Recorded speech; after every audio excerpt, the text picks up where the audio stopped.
human rights activist, and Chris Nwokobia, convener, Country First Movement. Welcome to the morning show. Gentlemen, and Happy New Year to both of you. Thank you for joining us. It's my pleasure to be here. Okay, the question has already been posed in that introduction. President Obasanjo's endorsement of the Labour Party candidate. What do you make of it? What do you make of the value or non-value of that endorsement? And what is your assessment of the reactions for and against by those favored by the statement and those not favored by the statement, from the APC to the PDP to the presidency? Dele Farotimi, let me start with you, since you are joining us by Zoom, but Chris Nwokobia is here with us in the studio.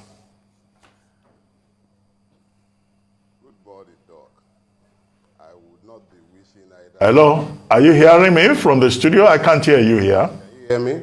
Okay, I can hear you now. Yeah, please go ahead. I can hear you loud and clear. Okay, please go ahead. Oh, okay. I was saying good morning, and then I was reminding you that I have no Happy New Year wishes for either yourself or any other Nigerian. I'm wishing us a year in which our brains are alive to the pains of Nigeria sufficiently so that we might focus on what is important and seek to change it for better. That is one. Now, to deal with General Obasanjo's endorsement, let me say this. I have had several occasions to quarrel with the person of General Obasanjo, but whether I like it or not, and whether anyone else likes it or not, he's a two-time president, in fact, three-time president of this country. How he performed or did not perform is the subject of history. But General Obasanjo himself is a man who is keenly aware of history, and he has sought to write that history multiple times, which is why he writes books. And we have had occasion to quarrel with some of those books.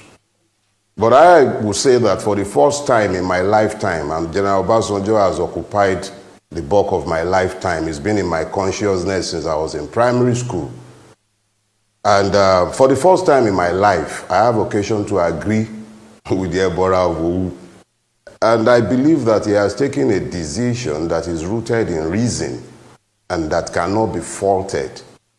He has written copiously as he has written in the past, but this time around, I happen to agree with him. And for the first time as well, General Obasanjo actually took responsibilities for the things he himself might have done wrong, and I believe he did a lot wrong.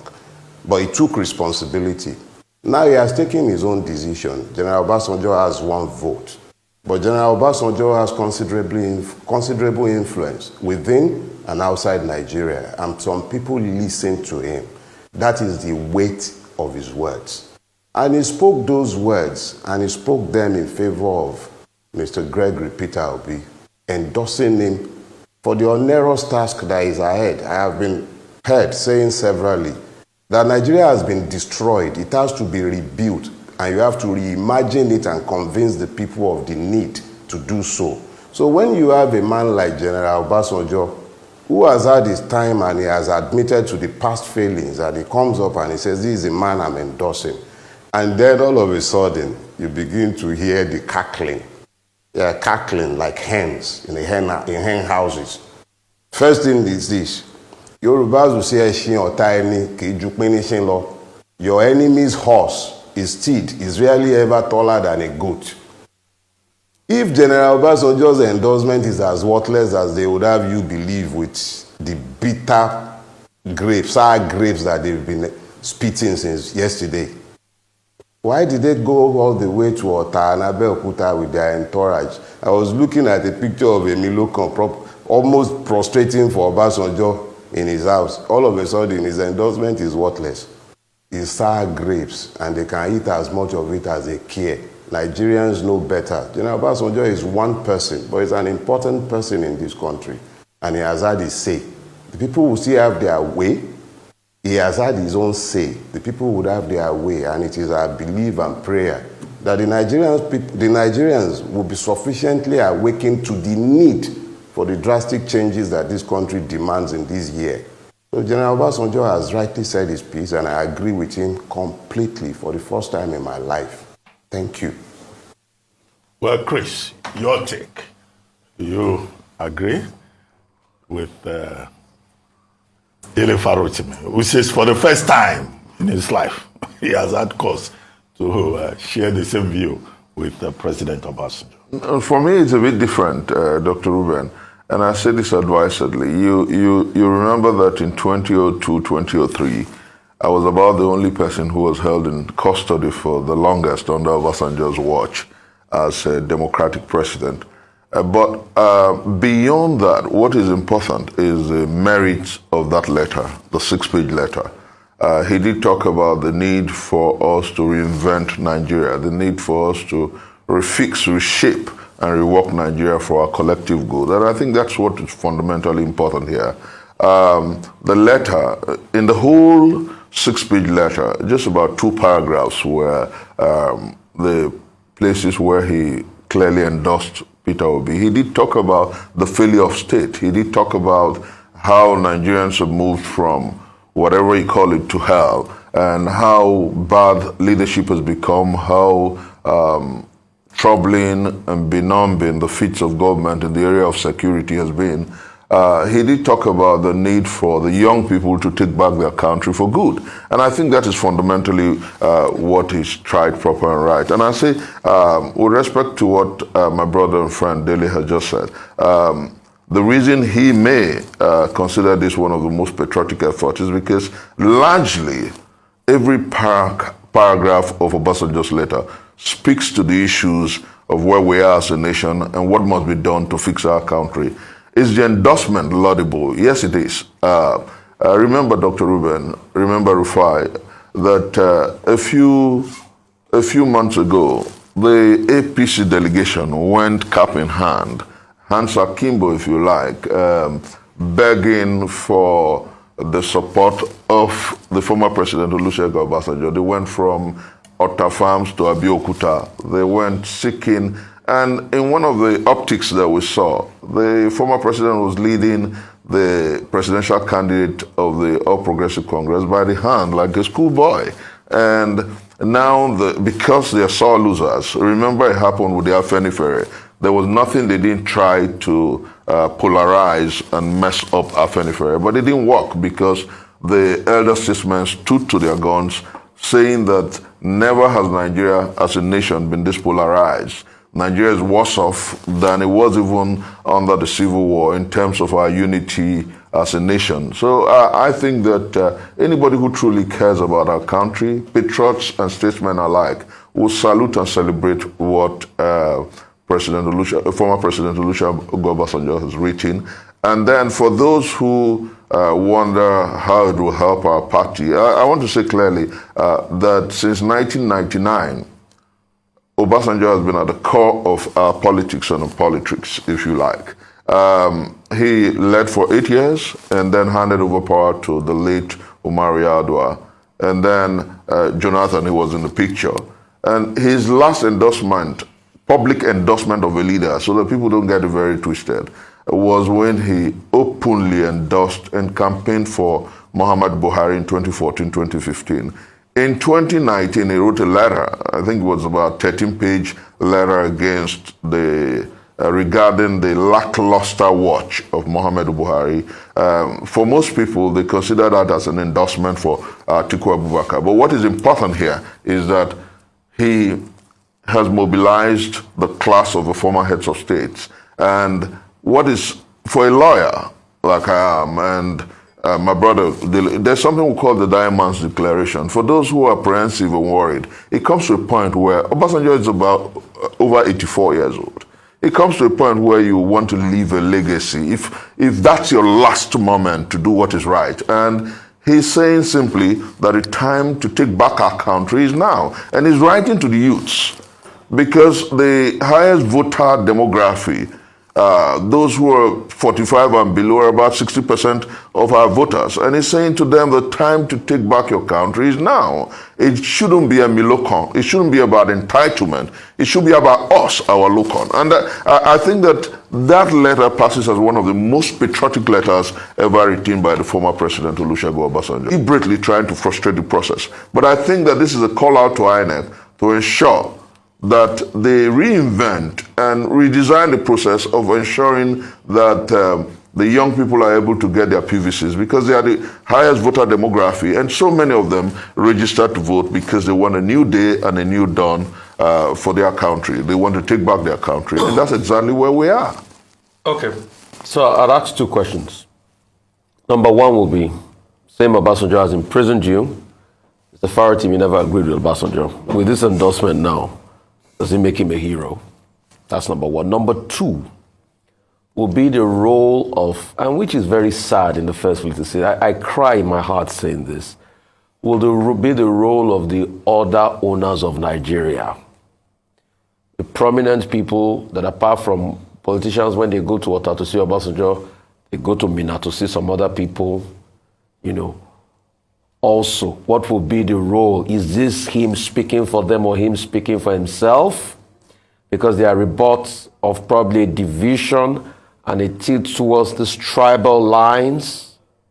Is this a holistic, endorsement by the other owners of Nigeria? What is the intrigue and dynamics being played out there? And we all know these people, which is also a sad reminder of the country we live in. I'll start with you first, and Mr. Jerry Farrington will answer those two questions. Number one, does it make him a hero now all of a sudden? Have you forgiven him for locking you up? And all of that. Then the dynamics of the other owners of Nigeria, which we cannot pull out from our politics. Right. The first thing is, the name of my movement is Country First. It will always be Country First. For me, I have looked at the merits of his letters, like I did look at the merits of his letter to Buhari in 2018, 2019. I think that largely Obasanjo has always, some have called him a good letter writer, but he's always worn this garb of a patriot and a statesman. Regarding whether it makes him a hero, I have a big problem with giving that cliche or adulation to anybody in this country, because this country is the greatest country under heaven, and if you have had the opportunity to superintend over this country and not make it so wonderful, then I have a worry, I have a quarrel with you. But has his endorsement spoken to the issues? Yes, profoundly. Would it help the young people rise to assess and discuss the issues and perhaps get involved? The answer is yes.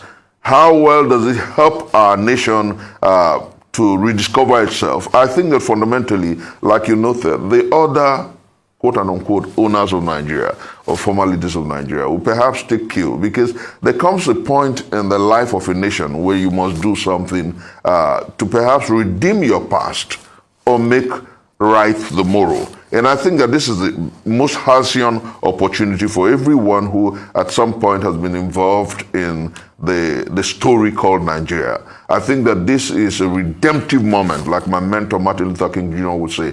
It comes to a point where even the devil and the saints will aggregate at that ceasefire zone where the common good becomes the summum bonum. And I mean effectively this trajectory where everything is gone kaput, where the standard of living is gone from top to bottom, where nothing appears to be working, where the educational system has gone comatose, where our economy is on a consistent somersault, where the fear queues have returned endlessly, where the people who manage our economy appears unable to address the fundamental issues of nationhood. I think that anybody who truly thinks well and means well for Nigeria would align with the call to a new day, the call for a new day and a new deal in this country. And that's why, for me, it's not about forgiving the former president for putting me in custody. It's about nudging and urging our people to do what is proper, right and right, in nudging and urging our people to take back their country for good, and our young people precisely to do what is right. Use your thumb and pull through this peaceful ballot-based revolution, because that's what we have on our hands. It's a sweltering harmattan calling for a new day and a new deal. Have you forgiven him, yes or no? Yes, I have. Long time. Okay. I forgave him the very year I came out of custody. Okay. Okay, Mr. Jelly Farrow to me. Your take on these two issues. Is he now a hero? And what are the other owners of Nigeria? What's the read about that? The other owners of Nigeria? Because, like I said, there's still the sentiment of religion and tribe. If you would recall, my initial response was that Obasanjo is paying a penance to history by the letter he wrote and the endorsement it contained. That would suggest that I am not interested in heroifying the man. But the man has done something right, and I agree completely with what he has done. Now, Nigeria has a pantheon of heroes that is almost completely empty. The halls are empty. There aren't too many people sat in that place because very few people have covered themselves in glory when it comes to Nigeria. If General Obasanjo and others who have brought Nigeria to where it is today, because we are not here by accident, we are here by design and by the carelessness of those who have ruined this country in place of ruling it or leading it. So if we have come to an inflection point where it has become patently clear to all, I have spoken variously on your platform. I've spoken to the unsustainable place that Nigeria has found itself. That means that it behoves every Nigerian, whether those be people with whom we have agreed in the past or those with whom we have been at war, when we've come to the understanding of the strategic importance and we can agree on a common purpose, we must of necessity work together. So whether those be former heads of state or whether those be Wasiu on the street, it doesn't matter. At this point, we need to get out of the mess we are in. Obasanjo does not become a hero for me, but he has done something to be commended in this moment. Now, what happens to make him a hero or a villain will be a function of the totality of the life he would have lived and that I would have lived. Well, that is what would determine what anyone becomes. Now, to deal with the more specific case of the other rulers of Nigeria, this, as you have said, is a painful situation in which we have found ourselves, where we aggregate the ownership of a country to persons. But the beauty of the Obi candidacy is that if Nigerians are to ever become, if Obi will win, Nigerians would have to have become citizens. They would have to have taken ownership of their country. It cannot be handed to Obi by some owners of Nigeria. It will take Nigerians, the youth, those to whom tomorrow belongs. They told me all these years, you are the leaders of tomorrow. I'm going to be 55 this year. I'm not the leader of anything. There is nothing to lead. It's already been ruined, almost beyond redemption. So it is those to whom tomorrow belongs, those in their 20s, 30s, perhaps early 40s, they have to consider this coming election as the opportunity to take their country back, make it their own. The world has become a global village, and they don't want to continue living like this. They cannot continue to outsource the ownership of their motherland to those who are now in their 80s. I'm not even, Baba Obasanjo might even be in his 90s if the truth be told. And then we are now waiting. They can't be the ones who tell us what to do. They might tell us the truth and we deduce those truths from our own experiences. They can point in the direction to us, and our facts and realities should tell us when they are telling us the truth. So whatever any other owner of Nigeria might care to say, whether they agree with General Obasanjo or they disagree with him, we are the ones who have to agree with the evidences of our senses and do the right thing in the coming election. Okay, gentlemen, we have just about 3 minutes to go. But there's one part of the statement by President Obasanjo where he talked about state failure. And Wokovia, you referred to that. And he was saying that the Buhari administration has taken Nigerians from the mountaintop to the valley and has turned Nigeria into hell on earth. Of course, Garuba Shehu disagrees. And he has issued a statement to that effect. But what do you think? You have been on this scene since the Buhari administration began. Are you in the valley or you are on the mountaintop? And the same question also for you, Dele Farotimi. Briefly, on both sides. Let's start with you, Chris. Clearly, Dr. Ruben, it's not about me here because I may have been working harder than I worked before now. The truth is that as a nation, we're at the valley. As a nation, we're the nadir. As a nation, things aren't working, and we know it.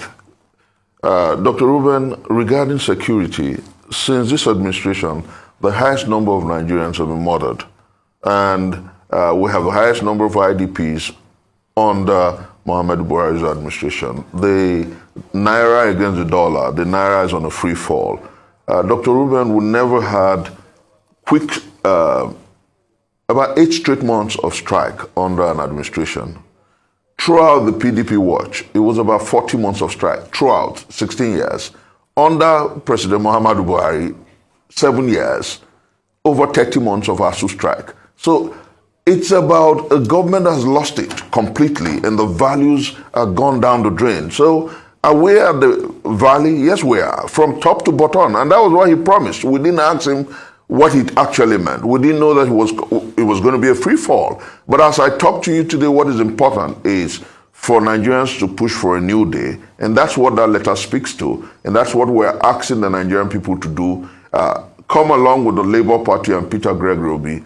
Let's redeem and take back our country. Well, Dele Farotimi, your turn. Are you in hell on earth, in the valley, or you are on the mountaintop? Doc, they say to be forewarned is to be forearmed. February 7, 2015, The Guardian published the article that titled my first book, Do Not Die in Their War. I want all of you, all Nigerians, I told you exactly what will happen under General Buhari, and it happened. He has surpassed each and every one of my expectations of him.